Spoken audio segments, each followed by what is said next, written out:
Hi అండి. Hello! Welcome back to my channel. అందరూ ఎలా ఉన్నారు? నేను మీ లావణ్యాని. చూసారుగా అండి, క్రిస్పీగా, క్రంచీగా ఆనియన్ బోండా.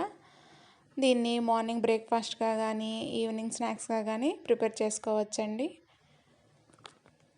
మనకి క్రంచీగా ఏదైనా తినాలి అనేటప్పుడు ఇలా ఈజీగా 10-15 మినిట్స్‌లో చేసుకోవచ్చండి.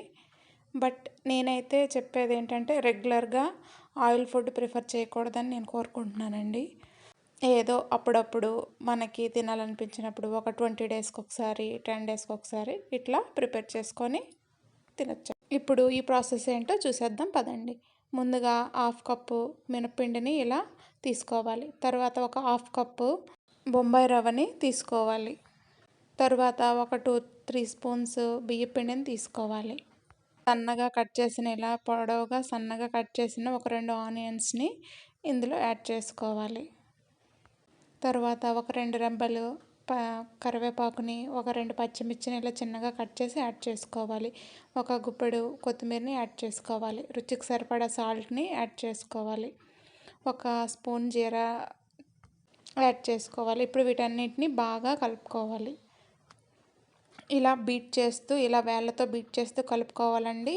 కావాలంటే మనం వాటర్ అడ్జస్ట్ చేసుకొని వాటర్ యాడ్ చేసుకోవచ్చు. వీటిని ఒక అరగంట పక్కన పెట్టాలి. ఇప్పుడు డీప్ ఫ్రైకి సరిపడా ఆయిల్ని యాడ్ చేసుకొని మనం చేతిని వాటర్తో తడిపి ఇలా ఆయిల్లో బోండాల టైప్లో వేసుకోవాలండి. ఇప్పుడు మిగతా బోండాలను కూడా వేసుకొని మిగతా పిండిని కూడా ఆయిల్లో వేసుకొని ఇలా డీప్ ఫ్రై చేసుకోవాలి. ఇప్పుడు ఈ పాయింట్లో మనం ఈ కలర్ వచ్చేటప్పుడు మనం తీసి పక్కన పెట్టుకోవాలండి. ఇలా చేయడం వల్ల మనం బోండాలు అనేవి పై లేయర్ చాలా క్రిస్పీగా వస్తుందండి. క్రిస్పీగా క్రంచీగా ఉంటుంది. ఇలా వేసి బాగా వేయించుకోవాలి. ఇప్పుడు మనం చూడండి ఈ కలర్ వచ్చేటప్పుడు మనం తీసేసి పక్కన పెట్టుకోవాలి. అంతేనండి, సింపుల్గా ఈజీగా ఆనియన్ బోండా రెడీ అండి.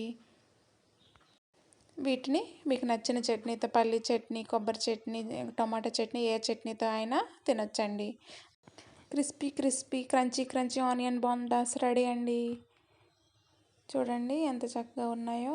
ఒకటి మీకు తుంచి చూపిస్తాను.